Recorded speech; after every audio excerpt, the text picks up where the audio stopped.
Suresh uncle. Hello, ಹೇಳಿ uncle. ಸಪ್ತಮಿ, ಒಂದು problem ಆಗಿದೆಯಮ್ಮ. ಏನಾಯ್ತು ಅಂಕಲ್?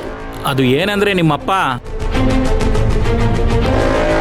ಅಂಗಡಿ ಕೊಟ್ರೆ ಆ ದೇವ 10 ಲಕ್ಷ ಕೊಡ್ತೀನಿ ಅಂತ ಹೇಳಿದ್ದಾನೆ.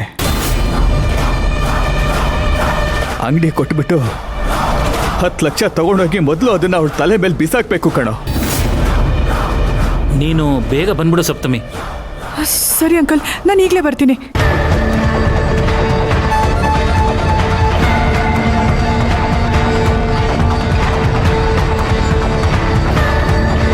ಅಣ್ಣ, ನೀವೇನು ತಲೆ ಕೆಡಿಸ್ಕೊಬಿಡಿ ಅಣ್ಣ, ನಾನೆಲ್ಲ ರೆಡಿ ಮಾಡ್ತೀನಿ. ನೀವು ಆರಾಮಾಗಿರಿ ಅಣ್ಣ, ಸರಿನಾ? ನೋಡಿ, ಕಷ್ಟ ಕಾಲದಲ್ಲಿ ರೆಡಿ ಮಾಡ್ತೀನಿ. ಸರಿಣ್ಣ, ಓಕೆಣ್ಣ, ಓಕೆಣ್ಣ. ಲೇ ಸುರೇಶ, ಅರ್ಜೆಂಟಾಗಿ ಒಂದು 10 ಲಕ್ಷ ರೂಪಾಯಿ ದುಡ್ಡು ರೆಡಿ ಮಾಡೋ. 10 ಲಕ್ಷನಾ? ಯಾಕಣ್ಣ? ಲೋ, ಆ ವೆಂಕಟಪ್ಪ ದುಡ್ಡು ತೊಗೊಂಡು ಅಂಗಡಿ ಬಿಟ್ಕೊಡಕ್ಕೆ ರೆಡಿ ಇದ್ದಾನೆ ಕಣೋ, ಅದಕ್ಕೆ 10 ಲಕ್ಷ ರೆಡಿ ಮಾಡೋ. ಹೋಗು ಬೇಗ. ಏನಣ್ಣ ಹೇಳ್ತಾ ಇದ್ದೀರಾ? ಅಷ್ಟು ಚಿಕ್ಕ ಅಂಗಡಿಗೆ 10 ಲಕ್ಷ ಕೊಡ್ತಾ ಇದ್ದೀರಾ? ತುಂಬ ಜಾಸ್ತಿ ಆಯ್ತಣ್ಣ.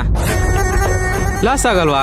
ಲೇ, ನಾನೊಬ್ಬನ ಬೀಳಿಸ್ಬೇಕಂತ ಮನಸ್ಸು ಮಾಡಿದ್ರೆ ಅದರಲ್ಲಿ ಲಾಭ ನಷ್ಟ ನೋಡಲ್ಲ. ಆ ವೆಂಕಟಪ್ಪನ ಮಗಳು ಕೆನ್ನೆ ಕೊಡ್ದ ಅವಮಾನ ಮಾಡವಳೆ.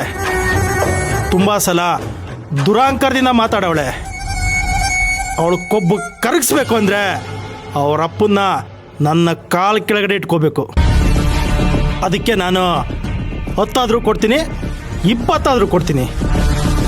ಏಯ್, ಅದು ಚಿಕ್ಕ ಅಂಗಡಿನೇ ಆಗಿರ್ಬೋದು, ಆ ಅಂಗಡಿಯಿಂದ ವೆಂಕಟಪ್ಪನ ಸಂಸಾರ ನಡೀತೈತೆ. ಅಂಗಡಿನ ನಾನು ಕಿತ್ಕೊಂಡ್ರೆ ವೆಂಕಟಪ್ಪನ ಸಂಸಾರ ಬೀದಿಗೆ ಬರುತ್ತೆ. ಆ ಏರಿಯಾದಲ್ಲಿ ಅವನಿಗೆ ಜಾಸ್ತಿ ಕಸ್ಟಮರ್ ಇದ್ದಾರೆ. ಅವನು ಮುಟ್ಟಾಳಂತರ ಒಂದು ಕ್ಯಾನಿಗೆ 30 ರೂಪಾಯಿ ಮಾಡ್ತಾ ಇದ್ದಾನೆ. ನಾವು ಕ್ಯಾನ್ಗೆ 10 ರೂಪಾಯಿ ಜಾಸ್ತಿ ಮಾಡಿಕೊಂಡ್ರೆ ಸಾಕು, 10 ಲಕ್ಷನ 10 ತಿಂಗಳಲ್ಲಿ ಎತ್ಕೊಂಡ್ಬಿಡ್ಬೋದು. ಅಂಗಡಿನ ಮಾಡ್ಕೊಳ್ಳೋದ್ರಿಂದ ನಷ್ಟಕ್ಕಿನ್ನ ಲಾಭನೇ ಜಾಸ್ತಿ. ಹೆಂಗಿದೆಯಾ ನಮ್ಮ ಪ್ಲ್ಯಾನ್? ಸೂಪರ್ ಅಣ್ಣ ನಿಮ್ಮ ಐಡಿಯಾ. ಸರಿ ಸರಿ, ಮಾತು ಕಮ್ಮಿ ಮಾಡೋ. ನೋಡೋ, ಆ ವೆಂಕಟಪ್ಪ ಬರೋ ಹೊತ್ತಾಯ್ತು. ಡಾಕ್ಯುಮೆಂಟ್ಸು ದುಡ್ಡು ರೆಡಿ ಮಾಡ್ಕೊಂಡು ಬೇಗ ಬಾ. ಹೋಗೋ. ಹಾಂ ಸರಿ ಅಣ್ಣ.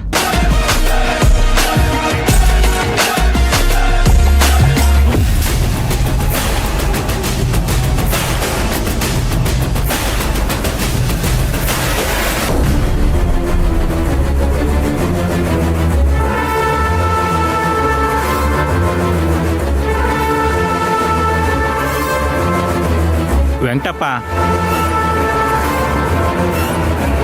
ದೇವು ಹತ್ರ ದುಡ್ಡು ತೊಗೊಳೋದು ಬೇಡ. ವೆಂಕಟಪ್ಪ, ನನ್ನ ಮಾತು ಕೇಳು. ನನಗೆ ಯಾಕೋ ಈ ದೇವು ಹತ್ರ ದುಡ್ಡು ತೊಗೊಳೋದು ಬೇಡ ಅನಿಸ್ತಿದೆ. ಬೇಡ, ನಡಿ, ವಾಪಸ್ ಹೊರಟೋಗೋಣ. ಮೊದಲು ನೀನು ನನ್ನ ಮಾತು ಕೇಳೋ ಪ್ರಕಾಶ. ನೋಡು, ಈಗ ನನ್ನ ತಲೆ ಮೇಲೆ ಕತ್ತಿ ತೂಗಾಡ್ತಾ ಇದೆ ಕಣೋ. ಈಗ ಅದರಿಂದ ಸದ್ಯಕ್ಕೆ ತಪ್ಪಿಸ್ಕೊಳ್ಳೋದಕ್ಕೆ ಇರೋದು ಅದೊಂದೇ ಮಾರ್ಗ. ನೀನು ಬಾ ಸುಮ್ಮನೆ.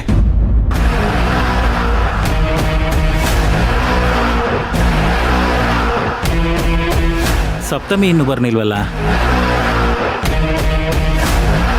ಈ ವೆಂಕಟಪ್ಪ ಏನು ಮಾಡ್ತಾನೋ ಏನೋ ಒಳಗಡೆ.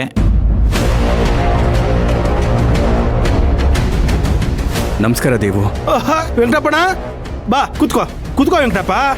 ಪ್ರಕಾಶ, ಕೂತ್ಕೊಳಪ್ಪ, ಕೂತ್ಕೋ. ಅಣ್ಣ, ಚೆನ್ನಾಗಿದೆಯಣ್ಣ? ವೆಂಕಟಪ್ಪಣ, ಕಾಫಿ, ಟೀ, ಜ್ಯೂಸು, ಎಳ್ಳೀರು, ಬಿಸ್ಕೆಟು ಏನು ತಗೋತೀರಿ ಹೇಳಣ್ಣ? ಬೇಡ, ಅದೆಲ್ಲ ಏನು ಬೇಡ. ಸರಿ ಅಣ್ಣ, ಏನು ಬೇಡಣ್ಣ.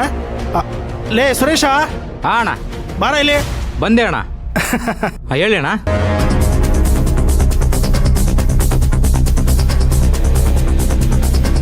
ಡಾಕ್ಯುಮೆಂಟ್ಸ್ ಎಲ್ಲ ಸರಿ ಮಾಡಿದ್ಯೇನೋ?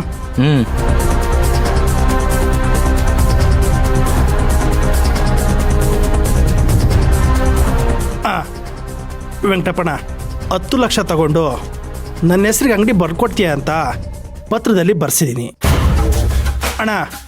ನೀವೊಂದ್ಸಲ ನೀಟಾಗಿ ಓದ್ಕೊಂಡು ಸರಿಗಿದೆಯಾ ಅಂತ ಚೆಕ್ ಮಾಡಿ ಸೈನ್ ಮಾಡೋಣ.